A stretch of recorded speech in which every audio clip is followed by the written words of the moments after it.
చదువుకుందాం. సామెతల గ్రంథం 14వ అధ్యాయము 25 చదవండి. నిజము పలుకు సాక్షి మనుషులను రక్షించును, అబద్ధములాడువ వట్టి మోసగాడు. తర్వాత వచ్చిన 26 యెహోవా యందు భయభక్తులు కలిగి ఉండుట బహుధైర్యము పుట్టించును, అట్టి వారి పిల్లలకు ఆశ్రయస్థానము కలదు. దేవుడి మాటలు మనందరూ దీవించునుగాక. ఆమేన్. ఈరోజు ఉదయం 10 నిమిషాలు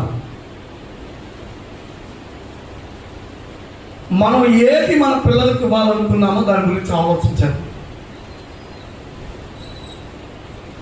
చంద్రుగా లోపల ఖాళీ ఉంది.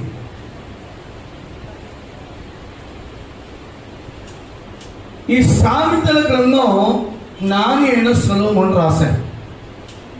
మీరు ఎవరికైనా కుటుంబాన్ని నడిపించే జ్ఞానం లేకపోతే, పిల్లల్ని నడిపించే జ్ఞానం లేకపోతే రోజుకు ఒక అధ్యాయం చదవండి.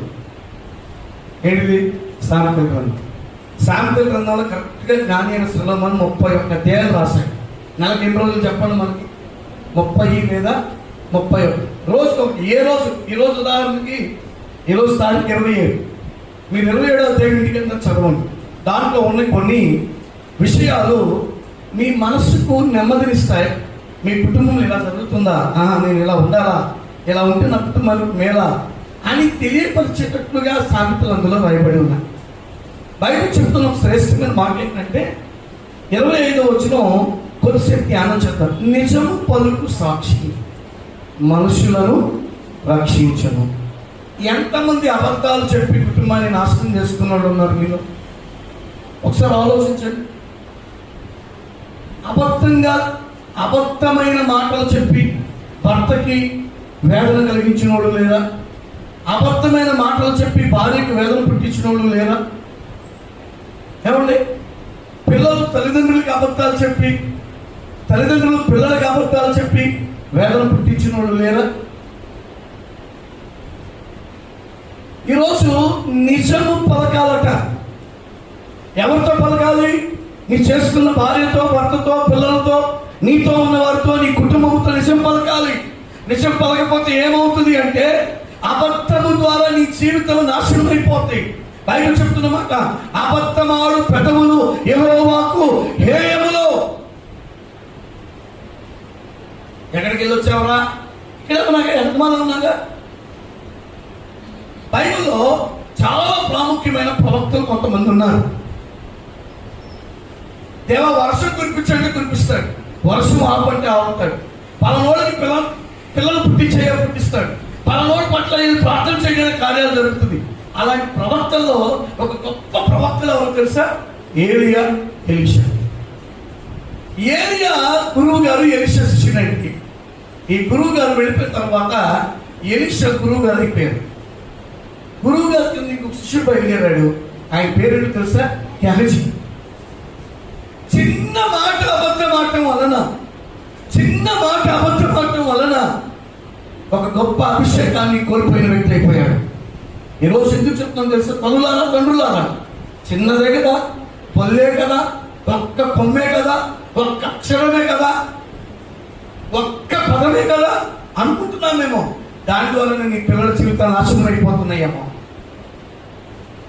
దాని ద్వారానే నీ బ్రతుకులు సర్వనాశనానికి కారకులుగా అవుతున్నాయేమో. ఈరోజు దేవుని సేవకునిగా చేతులు దండం పెట్టి చెప్తున్న 6వ నెలలో అప్పుడే సగం నెల చెప్పాలంటే సగం సంవత్సరం మన మీద నుండి తొలగిపోతాం కదా.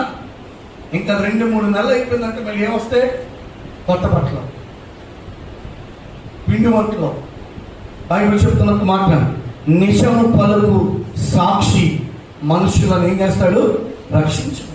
ఈరోజు బైబిల్ పట్టుకుని దేవాలయానికి వచ్చిన మీకు నేను చెప్పే మంచి సలహా ఏంటి తెలుసా? నిజం పలకండి. మీ ఇంట్లో వాళ్ళందరినీ రక్షించుకుంటాం. స్తోత్రం చెప్తారా? నీ ఇల్లంతటినీ కూడా రక్షించుకునే సాధన నువ్వే అవుతావు. ఆ కింద ఒక మాట్లాడతాడు, అబద్ధములు ఆడువాడు వట్టి మోసగా. ఎవరంట? వట్టి మోసగాడు. అబద్ధాలు ఆడబాకండి. అబద్ధములు ఆడితే ఏమవుతుంది? అబద్ధములాడు పెదవులకు ఇవ్వవలయము దేవుడు మాత్రమే కాదు, అబద్ధములాడు నాలుక ఆయన నీకు ఏం చేయను, తంగడి నిప్పులతో కూడిన అగ్నిగుండములో నిన్ను పడేస్తాడు. నాలుక నడవలేందే. ఈరోజు ఎలా పడితే అలా అబద్ధాలు ఆడబాకండి. దేవుడికి కూడా ఒక కార్యం చెప్తే బాప్తిసం పొందుతాను ఎన్ని సంవత్సరాలు అయింది, మారుమనసు పొందుతాను ఎన్ని సంవత్సరాలు అయింది, యేసు ప్రభు దగ్గరికి వెళ్తాం, మీకు వెళ్తాం. ఒక మాట చెప్పనా, ఒక అమ్మాయి నీ కొడుకు దగ్గరికి ఇంకొక అబ్బాయి దగ్గరికి వెళ్తే నా కోడలు చెప్పుకుంటావా నువ్వు? దేవుడు నిన్ను ఎలా మెచ్చుతాడు, దేవుడు నిన్ను ఎలా ఐడెంటిఫికేషన్ చేయగలడు, దేవుడు ఎలా నిన్ను నా కూతురు, నా స్వచనం, నా జనాంగం అని నీ గురించి నా గురించి చెప్పుకోవాలి అంటే మనం ఒకవైపే ఉండాలి. ఆదివారం వచ్చేమో హల్లెలూయా స్తుతి మహిమ, శివరాత్రికేమో శివరాత్రి తిరణాలు. ఏది సాక్ష్యం? దేవుడు నీ గురించి నమ్మి నీ మేరకు నీ బాధ్యతలు అప్పగించే రోజేది. దేవుడు నీ జీవితంలో నమ్మి నిన్ను నలుగురి మధ్యలో తన విరోధి అయిన అపవాది ఎదుట నీ గురించి సాక్ష్యం చెప్పాలనుకుంటున్నాడు. కానీ ఆ సాక్ష్యం చెప్పించేంత దమ్ము ధైర్యం మనకు లేదుగా. బైబిల్ చెప్తున్న మాట, నిజము పలుకు సాక్షి మనుషులను రక్షించను, అబద్ధములాడువాడు బట్టి మోసగాడు. దేవుని దగ్గర అబద్ధాలు ఆడద్దు. ఒకసారి ఆలోచించేయండి. ఈ భయంకరమైన వైరస్ మధ్యలో మనం బ్రతుకుతున్నాం. వారానికి ఒక్కరోజైనా ఉపవాసం ఉంటున్నామా? చాలా మంది గంట ప్రార్థన అవగానే ఆమెనమ్మా ఆమెనమ్మా ఆమెనమ్మా అయిపోయిందమ్మా అని చెప్తారు. నిజంగా మనకి మనం పారదర్శక వేసుకుంటాం, మెషర్మెంట్ వేసుకున్నాం. ఎంతసేపు నేను ప్రార్థన చేస్తాను? ట్రైన్కి వెళ్ళాలంటే సమయానికి వెళ్తాం, ప్రతిదానికి సమయానికి వెళ్తాం. కొన్ని ఆఫీసులో మీకు తెలుసో లేదో నిమిషాలతో సహా లెక్క పెట్టి ఆ నిమిషం దాటి వచ్చారంటే ఆ ఉద్యోగంలో సగం డబ్బులు ఆ రోజు 150 రూపాయలు పడితే కూలి 75 రూపాయలు పోసేస్తారు. కంప్యూటర్ తీసుకోండి. ఇందాక తల్లిగా సాక్ష్యం చెప్పారు. కంప్యూటర్ చూస్తానంట ఇక్కడ ఒక పేరు ఉంది, అక్కడ ఒక పేరు ఉంది. ఈరోజు దేవుని కంప్యూటర్లో నువ్వు ఎలా ఉన్నావు అర్థం చేసుకున్నావా? ఒకసారి ఆలోచించు. కింద వచ్చినానికి మీరు వస్తే యెహోవా యందు భయభక్తులు కలిగి ఉండుట బహుధైర్యము పుట్టించు. విన్నారా? ఈరోజు నీవు నిజము పలికాలి అన్న ఒక ధైర్యం, ఒక భయం నీకుంటే నేను అంటాను, నువ్వెక్కడికి వెళ్ళినా నీ ముందు నడిచొచ్చే కార్యాలు ప్రభు చేస్తాను. స్తోత్రం చెప్తారా? నువ్వెక్కడికి వెళ్ళినా ఒక చోట కాదు, నువ్వెక్కడికి వెళ్తే అక్కడ దేవుని ఆశీర్వాదాలు నీ మీదకి వస్తాయి, దేవుని దీవులు నీ మీదకి వస్తాయి. నేను అంటాను, నిప్పు నిప్పే అది మంచిదైనా చెడుదైనా కాల్చేస్తుంది. ఈరోజు దేవుని పిల్లల నీవు నీతి నిజాయితీగా దేవుని పని, నీతి నిజాయితీగా ప్రార్థన చేయి, నీతి నిజాయితీగా నిలబడు. నేను గొప్ప చెప్పడం కాదు, కానీ రియల్గా ఇక్కడున్న తల్లిదండ్రులు ఎంతమంది హృదయాలు పిల్లరా నా పిల్లలు పరీక్ష పెడితే పాస్ అవ్వగలరని చెప్పగలము.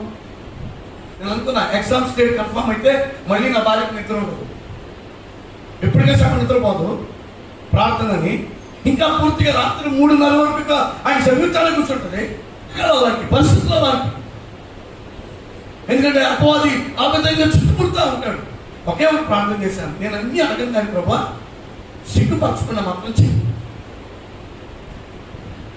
ఫుల్ గ్రాటిట్యూడ్తో ఉన్నాను, కృతజ్ఞతాబుద్ధితో. ఎందుకు తెలుసా? సిగ్గుపరచని ఒకే ఒక వ్యక్తి నాకున్నాడు అంటే యేసు ప్రభు. అన్న ప్రభావాలకు పడి తెలియని మనుషులు, తెలియని వ్యక్తుల మధ్యలో, తెలియని జాతి ప్రజల మధ్యలో నన్ను తీసుకొచ్చి ఇక్కడ నిలబెట్టిన దేవుడు ఈ రోజుకి సజీవంగానే ఉన్నాడు.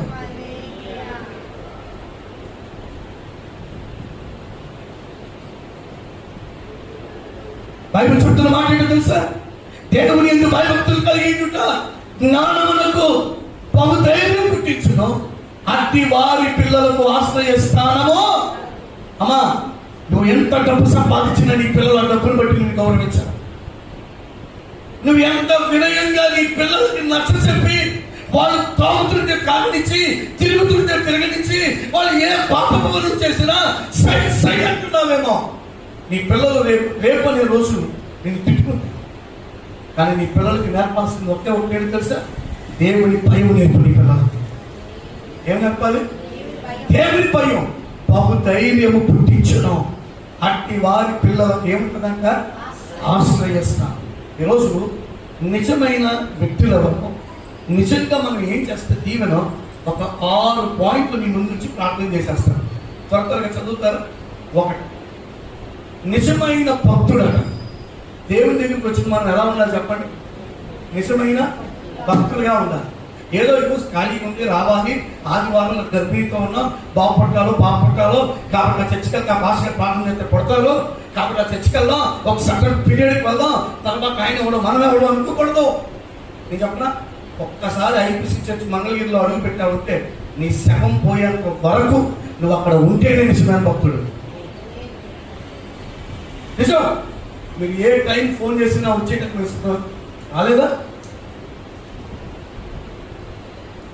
మధ్యలో కులాలు చేర్చబాకండి, మతాలు చేర్చబాకండి. నేను అంటాను, దైవజనుడు ఏ మాట చెప్తే ఆ మాట వెంటనే ఆ మాటకు ఎదురు కాదు. అయ్యా మీ సేవకుడు చెప్పి నేను వింటున్నా, తప్పో రైటో, అది మంచిదో కీడో మేలో వింటున్నా, అంతే. దేవుడు చూసుకుంటాడు. నిజమైన భక్తుడిగానే ఉండాలి. ఆ భక్తుడు ఏం చేస్తాడో తెలుసా?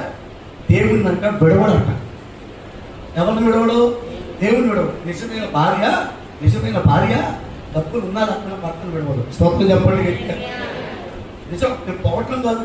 మీరు చాలా మంది ఎన్ని పనులు పడ్డారు మీ భర్తతో నీకు తెలుసు. కలవదా? చెప్పండి, తెలుసు కలవదా? నేను తిండి పెట్టాక 2 పిల్లలు చంపేశాను. 2 పిల్లలు ఇదే గ్రౌండ్లో, అదే ఇంట్లో. కానీ ఏ రోజు నువ్వు పిండి పెట్టలేదు, మా పిండి లేదు, మా నాన్న రైల్వే ఎంప్లాయ్, వెళ్ళిపోతాను, నాకు 2 ఎకరాలు పొలం ఇచ్చారు అలా. అందుకని ఈరోజు ఎప్పుడన్నా మాట్లాడుకుంటా గొప్పకుంటా వాళ్ళ దగ్గరికి వెళ్దామని అంటే మొత్తం సర్దేసి వెళ్దాం పడినాడు. ఈరోజు ఎప్పుడు మనం మర్చిపోబాకండి. నీతో అడుగులేసిన భార్యని, నీతో అడుగులేసిన భర్తని ఈరోజు ఒక లెవెల్కి వచ్చావు కదా అని మర్చిపోబాకండి. వాడు ఉండబట్టే నీకు గౌరవం వచ్చింది, వాడు ఉండబట్టే నీకు విలువ పెరిగింది. ఈరోజు బైబిల్ చెప్తున్న మాట, నిజమైన భక్తుడు దేవుడిని విడబడు. రండి, 33వ అధ్యాయం 26వ వచనం. 33, 26, 28వ పేజీ నాన్న ముందు 30. ఒక్క నిమిషం. 32, 26. సారీ 32, 26.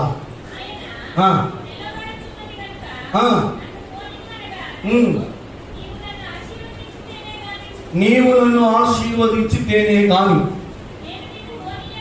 నేను నిన్ను పోనీయను. చదవండి. అంత స్తోత్రం చెప్తావా? నిజమైన భక్తుడు ఏమంటాడో తెలుసా? నిన్ను విడువనయ్యా. ఎప్పటి వరకు విడువను? నేను నా కుటుంబం నిశ్చయముగా ఆశీర్వదించబడేంత వరకు. ఈరోజు ఒక చిన్న మేలు జరిగితే చాలు. ఏమా ప్రార్థన రాలేదంటే, మా అమ్మ ఇంట్లో తిన కార్యక్రమానికి వెళ్ళానండి, శనివారం మానేసి. ఏ కార్యక్రమం? దేవుడికి ధనం చేశారు కండి. డబ్బు నిజం. అదే నీ ఇంట్లో కార్యక్రమానికి పాస్టర్ గారు మారిపోతే, పాస్టర్ గారు రాకపోతే, ఈయన కాకపోతే ఇంకో పాస్టర్ గారు. ఈరోజు దేవుడికి చక్కటి వస్త్రాలు ఇచ్చాడు, చక్కటి అందం ఇచ్చాడు, చక్కటి ఆరోగ్యం ఇచ్చాడు, చక్కటి పద్ధతులు ఇచ్చాడు. ఆ దేవుని దగ్గరికి నువ్వు ఎంత పెద్ద కలుస్తున్నావు ఆలోచించు ఒకసారి. నేను బైబిల్ కాలేజ్కి వెళ్ళినా, స్కూల్కి వెళ్ళినా, ట్రైన్కి వెళ్ళినా, ఫ్లైట్ దగ్గరికి వెళ్ళినా, టయానికి మించేద్దాం అనుకుంటా, ముందే వెళ్ళిపోదాం. ఈరోజు దేవుని మందిరానికి కూడా రాత్రి బిందు నాకు ఫోన్ చేసి, అన్నయ్య నేను పలానా దగ్గర ఉండిపోవాల్సి వచ్చింది, నేను రాలేకపోతున్నాను అన్నయ్య, ప్రార్థన చేయాలయ్యా, ఏమనుకోవద్దు. సరే ప్రార్థన చేసి 5:20 కల్లా వచ్చేస్తాను నేను ఇక్కడ. ఎందుకంటే ప్రతిరోజు ఆమె కాలు తెస్తుంది వచ్చేబట్టి. ఈరోజు మళ్ళీ ఆమె లేదు, ఎవరు లేరు అని బాధొద్దని చెప్పి 5 కల్లా. ఈరోజు దేవుని పిల్లలమైన మనం ఎలా ఉండాలి అంటే నిజమైన భక్తుడిగా ఉండాలి దేవునికి. శ్రమైన, బాధైన, కష్టమైన, నిందైన, అవమానమైన నేను మాట చెప్పిన దేవుడు నిన్ను పరీక్షించిన దేవుడే తలపించుకోవాలి. ఎందుకు తెలుసా? నేను పరీక్షించినప్పుడు నా కూతురు గెలిచిందిరా, నా కొడుకు గెలిచాక అనేటట్టు ధైర్యం మనం ఇవ్వాలి. స్తోత్రం చెబుతారా? మన పిల్లలు అప్పుడప్పుడు జోక్ చేస్తా ఉంటారు కదా, నీకు తేలేదురా అంటాం. వాళ్ళ ఫేస్కి చూడాలి. వాళ్ళ తేకపోతే తేకపోవాలి డాడీ, ఈసారి తప్పుంటే కొట్టాలి అన్నామనుకో, మనకి ఏమైపోతుంది చెప్పండి, ఉన్నదంతా ఊడిపోదా. అమ్మో నా పిల్లలు ఇలాంటి అడ్జస్ట్మెంట్లు ఉన్నారు, నేనైతే ఆగలేనండి. వెంటనే వాటేసేసుకుని ముద్దు పెట్టేసి నా కొడుకు బడికి తీసుకెళ్ళి 100 రూపాయలు ఇచ్చి ఏ కలర్ కొనేసుకోరా అంట. అలాంటి మనసు వారిలో ఉన్నందుకు ఈరోజు ఎందుకు చెప్తాను తెలుసా? నిజమైన భక్తులుగా మనం దేవుని ఏం చేయకూడదు చెప్పండి, ఎడవకూడదు. ఒక్క లెవెల్లోకి మనం వచ్చిన తర్వాత ఎక్కడి నుంచో మర్చిపోతున్నాం అంతే. ఏ స్థితి నుండి వచ్చామో మర్చిపోతున్నాం. ఎలాంటి పరిస్థితుల నుండి ప్రభు మనల్ని పైకెత్తాడో మర్చిపోతున్నాం. మనం అనుకుంటున్నాం ఐఎమ్ రైట్. నో, అప్పుడు చెప్తుంది దేవుడిని విడివాడు. ఇంకో మాట చెప్తాను చూడండి, యోబు గ్రంథం 13:15. యోబు గ్రంథం 13:15. ఇదిగో ఆయన నన్ను చంపినను, నేను ఆయన కొరకు కనిపెట్టుకొంచున్నాను. ఆయన సన్నిధిని నా ప్రవర్తన న్యాయమని. ఆమె అంత స్తోత్రం చెప్తారా? ఒకవేళ శ్రమ వచ్చిందా, బాధ వచ్చిందా, కష్టం వచ్చిందా, నింద వచ్చిందా, అవమానం వచ్చిందా, దేవుడి కళ్ళు మూసిపోయినాయా అని నేను నిర్మించను. ఒకవేళ నా ప్రవర్తనను బట్టి నాకు వచ్చిందేమో అని నన్ను నేను సరి చేసుకుంటాను. ఈరోజు ఏమైంది తెలుసా? ఏమైనా తేడా వస్తే దైవ సేవలు తిట్టడం ఎక్కువైపోతాం, అలగటం ఎక్కువైపోతాం. ఈ చర్చ కాకపోతే కల్వ టెంపుల్ ఉంది, ఈ చర్చ కాకపోతే విజయవాడలో 4 టెంపుల్లు ఉన్నాయి. మా చెప్పిన నువ్వు దేవుని నిజమైన భక్తుడు అయితే, నిజమైన భక్తుడు అయితే నీ సొంత ఇంటిని నువ్వు ఎప్పుడు విడిచిపెట్టావు. స్తోత్రం చెప్తారా? నీ సొంత ఇంటిని నువ్వు మర్చిపో. నువ్వు ఎక్కడి నుంచి వేళ్ళు తన్ని భూమిలోకి వెళ్ళి పారేటట్టు చేసి ఒక చెట్టు వృక్షంగా నీకు పెంచారో ఆ తోట మనం ఎప్పుడు మర్చిపోలేవు. ఈరోజు జాగ్రత్త. బైబిల్ చెప్తున్నమాట, ఆయన నన్ను చంపినను నా ప్రవర్తన నేను జాగ్రత్త చేసుకో. ఈరోజు మనందరం నేర్చుకోవాల్సిన ఒక సత్యం ఏంటి తెలుసా? దేవుని మన ప్రవర్తన ఎలా ఉంది అని జాగ్రత్త చూసుకుందాం. స్తోత్రం చెప్తారా? మీరు ఈ సంవత్సరంలో మీకు ఇచ్చిన వాగ్దానం ప్రార్థన చేస్తున్నారేమో. ఆల్మోస్ట్ ఆల్ ఇప్పటికే కొంతమందికి ఇచ్చిన వాగ్దానాలతో నెరవేర్చేశారు. ఇంకా కొంతమందికి నెరవేర్చబడాలంటే ఒకవేళ మీరు నిర్ణయం తీసుకోవాలి, నీ ప్రవర్తనను బట్టి ఆ వాగ్దానం నెరవేరట్లేదేమో సరి చేసుకుందాం. నెంబర్ 1 నిజమైన భక్తుడు ఎవరండి? ఏం చేస్తాడు చెప్పండి గట్టిగా, కోరిపోయి చెప్పండి గట్టిగా. నిజమైన భక్తుడు విడువాడు. దేవుడు ఏం చేయడు, విడవాడు. అవసరమైతే నా ప్రభు నన్ను తీసేసుకున్నా వెళ్ళిపోతాను అంటాను. నాకు మాత్రం అదే కోరుకుందండి, వచ్చేవాళ్ళం ఒక్కనే ఉన్నాను. నేను ఏ రోజు కలగదు అదే ప్రార్థన చేసుకుంటాను. నీటి మంతుని కలిగి మరణం నాకు కలగాలి. ప్రతిరోజు నేను చేసే ప్రార్థన.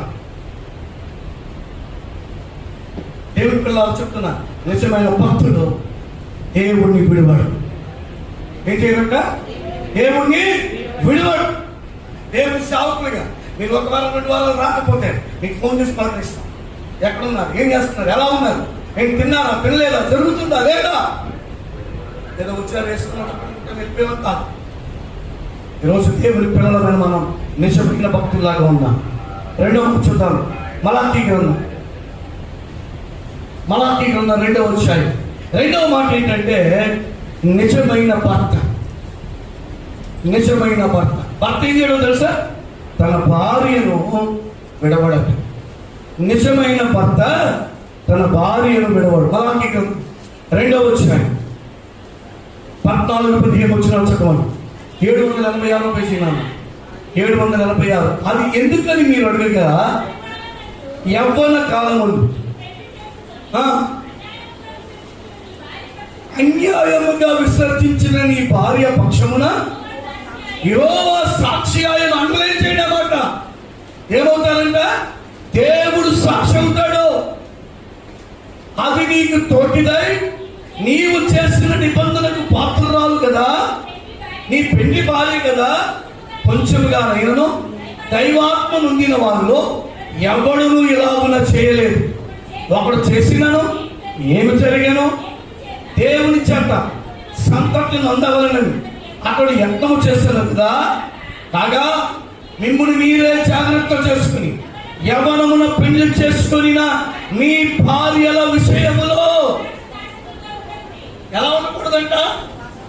జాగ్రత్త భార్యాభర్తలారా. నేను అంటాను, నీ మనసులో ఏదైనా వేదన ఉంటే, నీ మనసులో ఏమైనా అనుమానం ఉంటే, నీ మనసులో ఏమైనా ఆక్రోషం ఉంటే, నీ మనసులో ఏమైనా కిలుంటే, ఇద్దరు కలిసి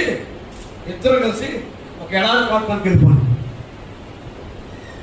ఎవ్వరు లేని ప్రాంతం, ఎవ్వరు వెళ్ళని ప్రాంతం. పొద్దున్నే లేచి ఒక కోటికి 2 కోట్ల ఎంతకాలం గడుపుతారు. అంతకాలానికి గ్యారేజ్ కట్టేసుకుని వెళ్ళిపోండి, ఏం కావాలో తీసుకుని. అక్కడికి వెళ్ళి ఒకరికొకరు మనసు ఇప్పుకుని మాట్లాడు. ఈ ఇరుగు పొరుగు వాళ్ళు వినేసి గొడవలు పెట్టేస్తారని విడిపోతావేమో అనుకోవద్దు. అక్కడికి వెళ్ళి నువ్వు ఇలా ప్రవర్తిస్తున్నావు, నీ రంగు ఎలా ఉంది, నీ రకం ఎలా ఉంది, నీ చూపు ఎలా ఉంది, నేను తోటలను చూస్తే నాకు ఎలా కనపడ్డావు, లేదా పలానా అని మాట్లాడేసుకో. అంతేకాని విడనాడాలి అనే భావన నీలోకి వచ్చింది అంటే అది శాపం.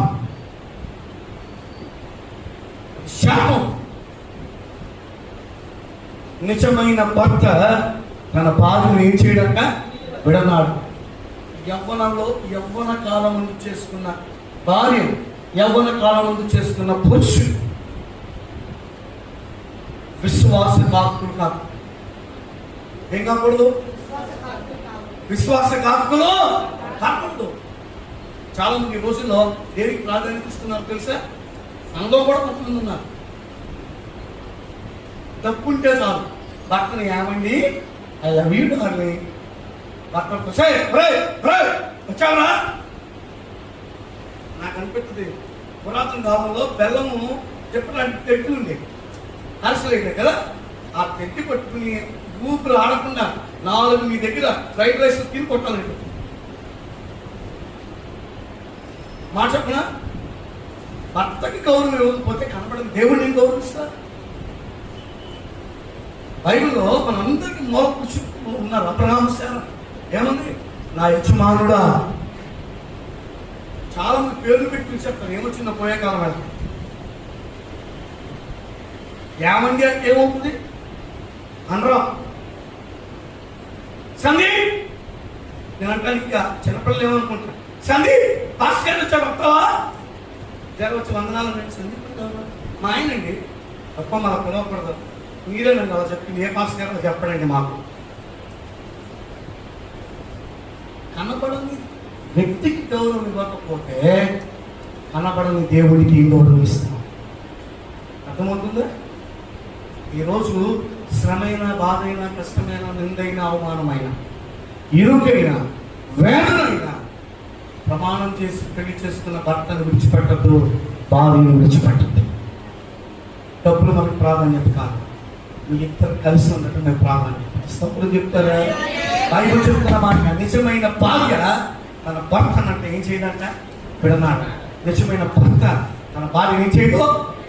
చెప్పండి గట్టిగా. గొడవలు కాబట్టి మనకే ఎక్కువ సమాధానం వస్తాయి. పొద్దున వచ్చిందని మనం సాయంత్రం కాల్ పట్టుకుంటున్నాయి సీక్రెట్ కెమెరా ఉన్నాం. మా ప్రాబ్లం మాట మీదకి పట్టుకుంటాను, మాట మీదకి పట్టించుకోబాకండి. పట్టుకున్నాడంటే ఏం లేదు. ఒకవేళ భర్త పట్టుకున్నాడంటే ఆయన పెద్ద కాబట్టి త్వరగా పోతాం.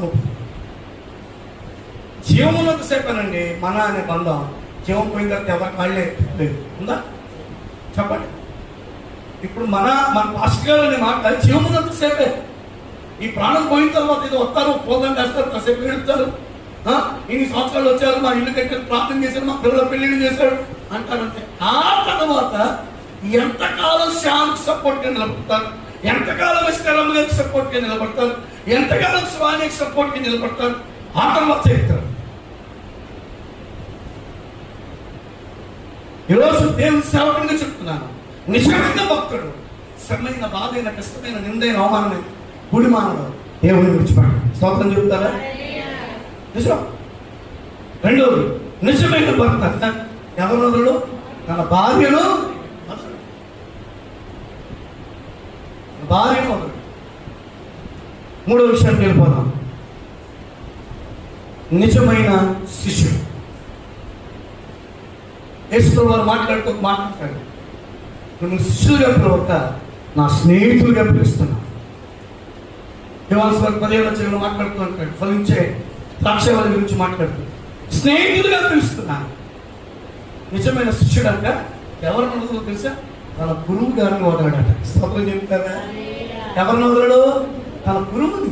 పాటలు నేర్పిన గురువుని, విద్య నేర్పిన గురువుని, ప్రార్థన నేర్పిన గురువుని, వాక్కు నేర్పిన గురువుని, ఎవరి రక్షణ కొరకైతే కన్నీరు కాల్చి ప్రార్థన చేసి మౌనించి ఏడ్చి ప్రార్థన చేస్తారో ఆ దైవజనుని వదలడట. బైబిల్లో చదువుకుందామా? 2వ రాజుల గ్రంథం 2వ అధ్యాయం 4వ వచనం. 2వ రాజుల గ్రంథం 2వ అధ్యాయం 4వ వచనం.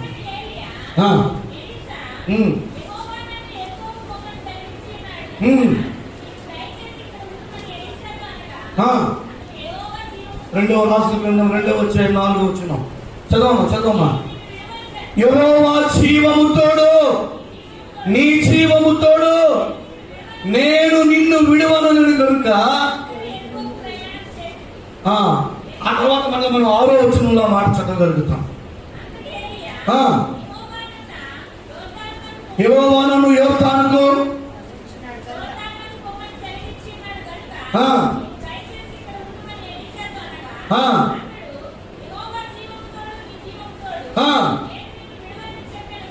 అందరూ స్తోత్రం చెప్తారా?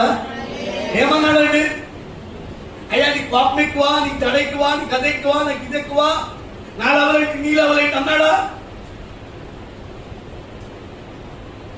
నేను ఒక మాట చెప్తాను, మీ ఇళ్లలోకి వచ్చి నీ బాధ, మీ దుఃఖం, మీ వేదన మీరు చెప్పుకున్నారే పరిశుద్ధాత్మ మాకు చెప్పినప్పుడు, మేము ఏడ్చి కన్నీరుతో ప్రార్థన చేసినప్పుడు, భాస్కర్ మీరు ఏడ్చి ప్రార్థన చేసినంత సీన్ మా ఇంట్లో ఏమి లేదండి, మేము ఇలా ఉంటేస్తాం, ఏడవకండి, ఏడ్చి ప్రార్థన చేసి మాకు వరాలు చల్లేము అక్కర్లేదు అనే మాట ఎందుకు అనలేము మనం? దైవజనుని కన్నీళ్లు నీ సంబంధం గుర్తించింది. దైవజనుని కన్నీళ్లు చెడిపోయిన నీ కుటుంబాన్ని కట్టింది. దైవజనుని కన్నీళ్లు నీ కుటుంబంలో ఉన్న శాపాన్ని ఆశీర్వాదంగా మార్చింది.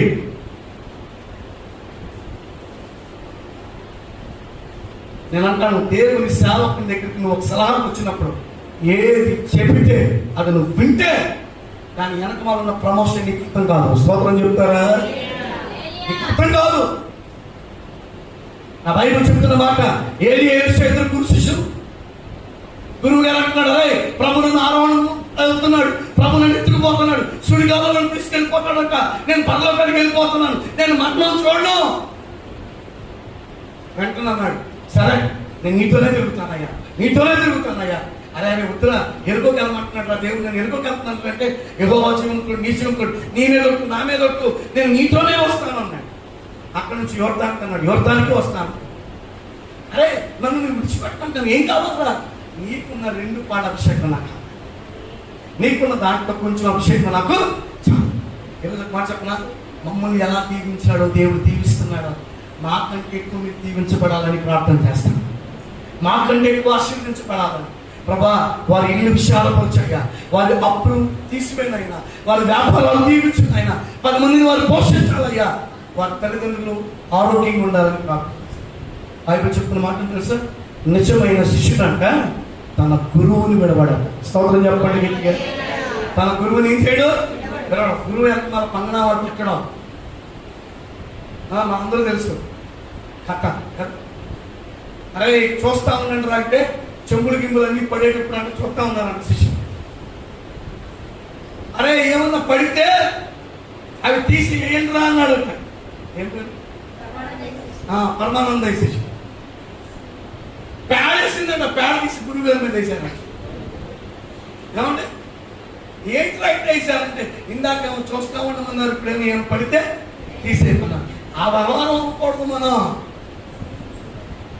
ఏమండి పాస్టర్ గారు అన్నాడు, నువ్వు అసలు పనికిరాని చేస్తున్నావు, సొంతలు ప్రార్థన చేస్తావు, ఎందుకంటే అత్తిట్లో ఉంటేనే వాళ్ళకి భయం ఉంటుంది. మనకులా కార్లు కావాలంట, పళ్ళు కావాలంట ఉండకూడదు, ఆ లెవెల్ తిక్కాలి. నేను అన్నాను, సొంత పిల్లలు నువ్వు ప్రేమించవా? విశ్వాసం మన సొంత పిల్ల నిజం. అందుకని ఎవరెవరైతే మా కొరకు వచ్చి ప్రార్థన చేశారో ఎక్కువగా వచ్చి ప్రార్థన చేసిన వాళ్ళకి చీరలు కూడా కొనేసాను నేను, డబ్బులు లేకపోయినా. పోయిన సంవత్సరం బాబు రాగానే కొనేసాం, ఇప్పుడు అంతే.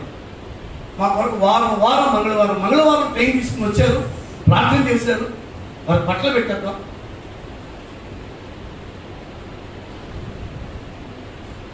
ఈరోజు సొంతగా ప్రేమించుకొని నేర్చుకోండి. నేను ఒక మాట చెప్పినా, నీ పక్కన కూర్చున్న సహోదరికి వందనాలు చెప్తా మాత్రమే ఎక్కువ. అమ్మా పరిస్థితి ఎలా ఉన్నారా? బాగుందా? జరుగుతుందా? బ్రదర్ గారు బాగున్నారా? కుటుంబం అంతా బాగుందా? అయ్యా బాగున్నావా నాన్న? ఒక అభయం ఇవ్వాలి. ఏమి ఇవ్వాలి? ఒక అభయం. ఒక మాట చెప్పిన, ఇంత మొత్తం మనం పెట్టడంలో తక్కువే కాదు. మనం వాళ్ళకి అష్యూరెన్స్ ఇస్తాం. ఏంటి తెలుసా? నాకంటే ఒక బ్రదర్ ఉన్నాడు, నేను ఇలా అక్కడ నిలబడగా నాకు సహాయం చేస్తాను.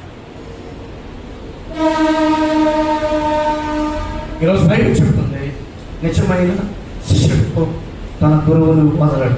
4వ విషయానికి వచ్చాక, నిజమైన స్నేహితుడు అంట ఆపదలో ఉన్న వారిని విడవడంట. స్తోత్రం చెప్పండి. నిజమైన స్నేహితుడు అంట ఎవరిని విడవడు? చెప్పండి, ఎవరిని విడవడు? ఆపదలో ఉన్న వారిని విడవడు. స్నేహం అంటే అది. లూకాసు సువార్త 22వ వచనం 28వ వచనం చదవండి. లూకాసు సువార్త 22:28.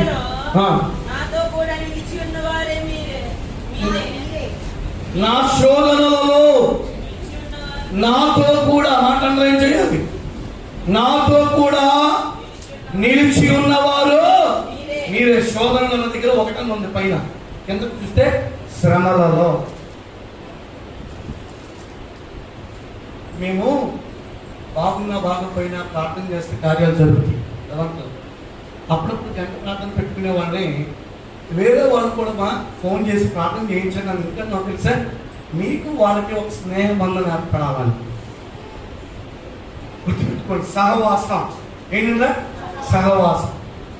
బైబిల్ చెప్తున్నమాట, నా శ్రమలలో శ్రమ రాగానే వెళ్ళి ప్రార్థన చేద్దాం. స్వప్నం చెప్తారా? బాధ రాగానే ప్రార్థన చేద్దాం. దుఃఖం, వేదన, నేను అంటాను నీ ప్రెసెన్స్ చాలా అవసరం. ఇంకో మాట చెప్పిన, సామెతల గ్రంథం 17:17 చదవండి. సామెతల గ్రంథం 17:17. నిజమైన స్నేహితుడు విడువక ప్రేమించును. ఈ మాట అండర్లైన్ చేయండి, అవసరం కట్టస్థం పట్టండి. నిజమైన స్నేహితుడు అంట ఫ్రెండ్షిప్ బ్యాండ్ కట్టుకోవడం కాదు, తలకి మెడకి యు ఆర్ మై ఫ్రెండ్ అంటే కాదు. ఫ్రెండ్ అన్నవాడు నిలబడాలి. అమ్మా చెప్పిన, భర్త భార్యతో ఫ్రెండ్గా ఉండొచ్చు, ఒక తండ్రిగా ఉండొచ్చు, తల్లిగా ఉండొచ్చు. ఇంకో మాట చెప్పిన, ఆపదలు ఆడుకునే మిత్రుడిగా ఉండొచ్చు. ఫ్రీ ఇవ్వాలి.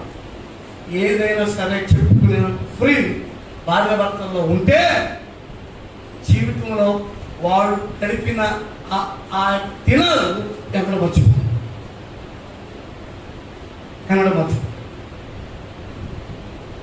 ఇవాళ కొనుక్కో బాగా, నా వల్ల కాదండి అంతే.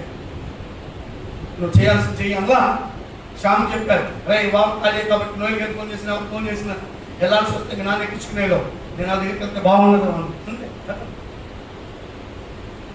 దేవుని కృపను బట్టి ఏరియాలో ఉన్న సేవకుడిగా ఏరియా సేవకుని అయ్యాను కాబట్టి కొన్ని కార్యక్రమాలు సంతకం చేయాలి, అప్రూవల్ చేయాలి, మాట్లాడాలి, వెళ్ళాలి. తప్పు. ఈరోజు నీ భర్తని నోటితో కూడా దూషించుకోక, చేతకాడంటే అల్ల కాదండి పనిచేయడం అన్నాక, దేవుడు మీ ఇద్దరు జోడి బాగుందనే పెట్టాడు.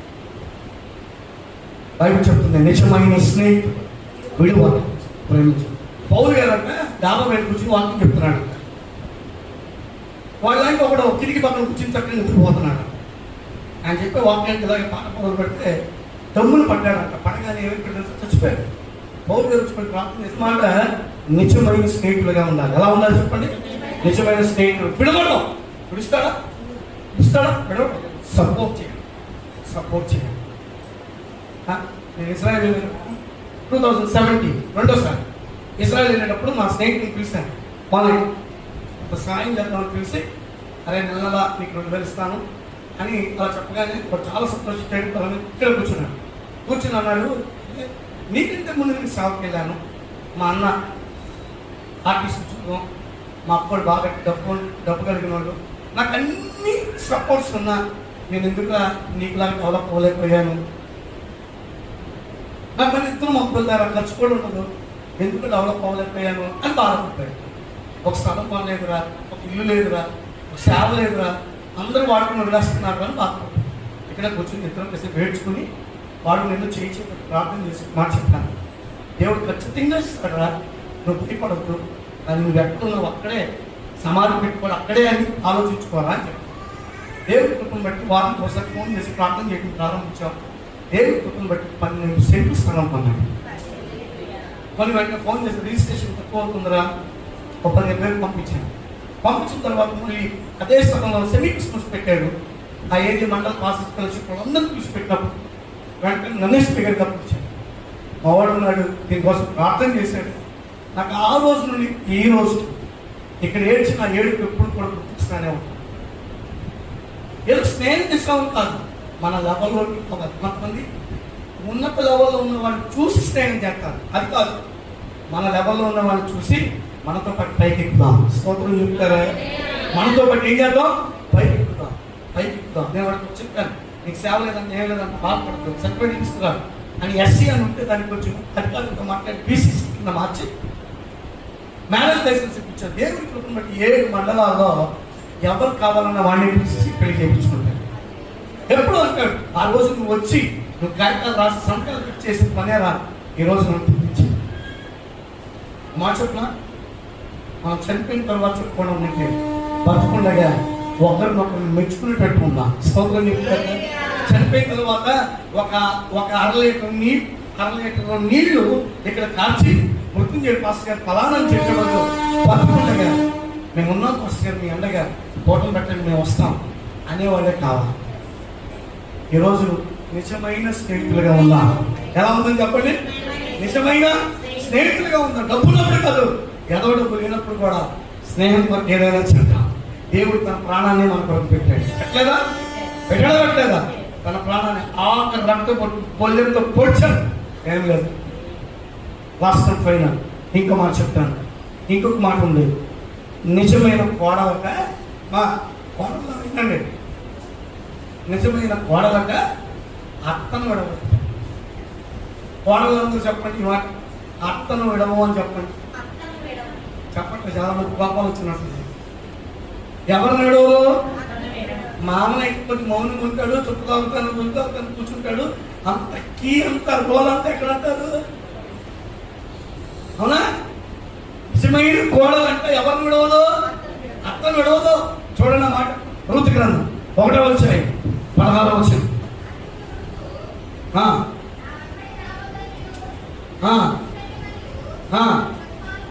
220 పేజీ నాన్న, 220 ముందు వైపు 220 పేజీ చదవరా. నీవు వెళ్ళి చోటకే నేను వచ్చేదను, నీవు నివసించే చోటనే నేను నివసించదను. నీ జనమే నా జనం, నీ దేవుడే నా దేవుడు. నీవు మృతి పొందు చోటనే నేను మృతి పొందదను, అక్కడనే పాతి పెట్టబడదను.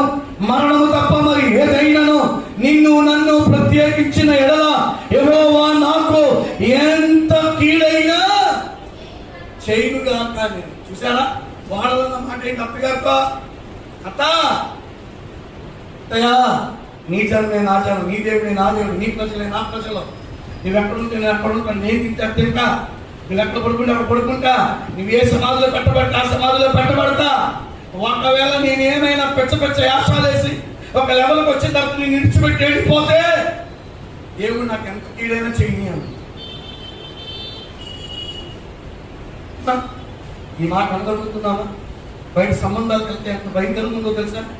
మన ఇద్దరి మధ్యలో మీ అమ్మ అప్పేందుకు, మీ అమ్మని హాస్టల్లో పెట్టరాదు, పెళ్ళి అవుతుందే, ఇంక పెళ్లి చేసుకుంటాక మీరు ఈ వారం ఒక సంబంధానికి వెళ్ళాం, ఆ ఒక్క మాట దగ్గర అయిపోయింది పెళ్లి.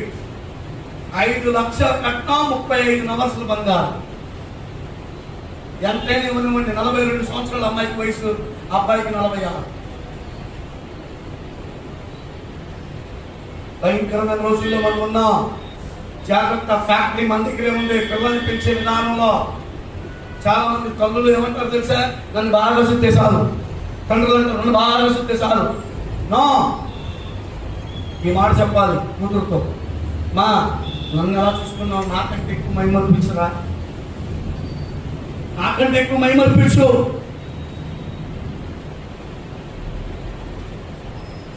చెప్తే ఎంతమంది పంచాయతీలు పిలిచి ఒక ఆమె అంటుంది, నిన్నే అంటుంది, పెళ్లి చేసావు, విడాకులు ఇప్పించావు. నేనన్నా విడాకులంటే మొహం పగిలిపోతామనుకున్నామన్నా. 70 సంవత్సరాలు వేసాను. అవసరమైతే కాళ్ళు పట్టుకుని కింద వెళ్ళి కల్పంటే కలుపుతా, రానా ఏమంటా కాళ్ళు ఎక్కించుకెళ్తా, అంతేకాని విడాకులు మాట్లాడుతున్న దగ్గర తీసుకురావు. ఈరోజు బైబిల్ చెప్తుంది, నిజమైన కోడలు తన అత్తను ఏం చేయదంట, విడవదు. ఈరోజు నిజంగా నువ్వు దేవుని చెప్తున్నట్టు అయితే మాట చెప్పనా, మీ ఆయన మౌనంగా ఉన్నా, ఏమండి మీ అమ్మగారికి పలానా ఇష్టం అండి, ఈరోజు అది తీసుకురండి, అది వండి పెడదాం, తీసుకురండి అని నువ్వు చెప్తే మీ ఆయనకి నువ్వు ఇక్కడికి వచ్చేది. ఎప్పుడన్నా పలానా తీసుకొస్తానే, ఇప్పుడు అవసరమా అన్నా అనుకో,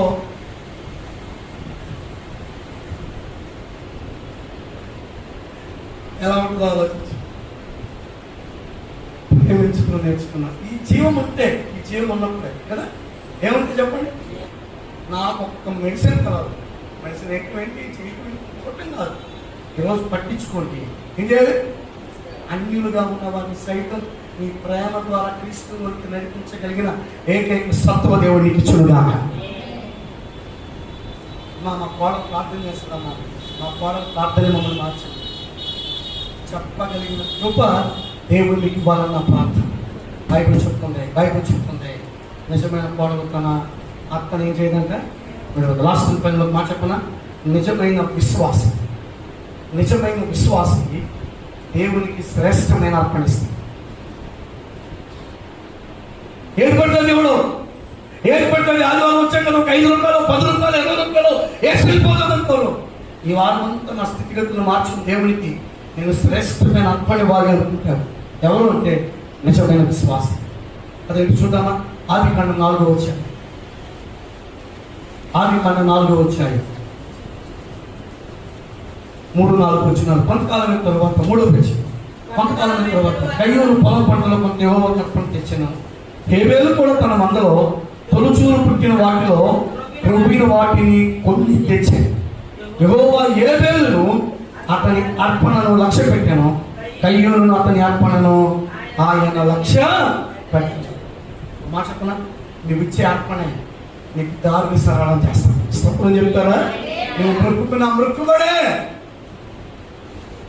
ఆ మృక్కుబడే నీ జీవితంలో గొప్ప గొప్ప సమస్యలను తీర్చేశాడు. 1000 రూపాయలు కరెంట్ బిల్లు వస్తే నేను 500 కడతాను కోరుకుంటాడా? నీ రాబడిలో 10వ భాగం దేవునికి ఇవ్వాల్సింది. రక్షణ పొందిన ప్రతి వ్యక్తి, బల్లారాలలో చేతులు పెడుతున్న ప్రతి వ్యక్తి పెట్టిన పెట్టకపోయిన దీవెన కావాలంటే 10వ భాగం దేవునికి ఇవ్వాలి. దేవుడు ఎవరి అర్పణను లక్ష్య పెడతాడు అనంటే దేవునికి ఇచ్చేవారి విశ్వాసీ అర్పణ. అందుకే హేబేలు కొవ్విన వాటిని, శ్రేష్టమైన వాటిని తెచ్చి బలిపెట్టమని పెట్టాడు. నిప్పు లేకుండానే దేవుని అగ్ని వచ్చి దీవించి వేశాడు. కయ్యూను అర్పణ దేవుడు లక్ష్య పెట్టాడా? ఏం పెట్టాలి నాకు తెలిసి కుటుంబాలు ప్రతి నెల ప్రార్థన పెట్టించుకొని వారు పెట్టే భోజనమే చెప్పాలంటే వారి ఆర్థిక పరిస్థితులు మార్చింది. ప్రతి నెల వారి చెక్ మనకే వారికి ఇల్లు కట్టించింది. ఈరోజు దేవుని పిల్లల మీద మనం నిజమైన అర్పణ దేవునికి ఇద్దాం. స్తోత్రం చెప్తారా? డూప్లికేట్ అర్పణతో మన స్థితిని మార్చి దేవుడికి, మన పరిస్థితి మార్చి దేవుడు చేస్తున్నాడు. కాబట్టే ఈ రోజు దేవుడు ఒక దగ్గరికి వెళ్ళి చేయి చాపకుండా పెట్టి ఈరోజు నువ్వు కూడా నువ్వు వేసే కానుక మార్చుకో. నిజమైన విశ్వాసి తన అర్పణను శ్రేష్టమైన అర్పణ దేవునికి ఇస్తాడు. స్తోత్రం చెప్తారా? కయ్యూను అర్పణ దేవుడు స్వీకరించరా? ఎవరు అర్పణ స్వీకరించాడు? హేబేలు అర్పణ. ఈరోజు నువ్వు కూడా శ్రేష్టమైన దేవుడి కొరకు చేయి. 6 నిజమైన మాటలు చెప్పాను. నిజమైన భక్తుడు దేవుని విడవడు. నిజమైన భార్య తన భర్తను, నిజమైన భర్త తన భార్యను విడవడు. నిజమైన భార్య తన భర్తను విడవడు. నిజమైన శిష్యుడు తన గురువును విడవడు. నిజమైన స్నేహితుడు ఆపదలో ఉన్న వారిని విడవడు. నిజమైన కోడలు తన అక్కను విడవడు. నిజమైన విశ్వాసం దేవునికి శ్రేష్టమైన అర్పణ, దశమ భాగం, ప్రథమ ఫలం రాబడి ఒకట్లో దేవుడికి శోధిస్తారు. అప్పుడే దీవెన. స్తోత్రం చెప్తారా? అప్పుడే దీవెన. అలా దీవించబడాలంటే ముందుకు వెళ్ళాలి. ఆశీర్వాదం కృప పొంది దేవుని మిమ్మల్ని దీవించును గాక. కళ్ళు మూసుకోండి, ప్రార్థించండి. కళ్ళు మూసుకోండి, ప్రార్థించండి.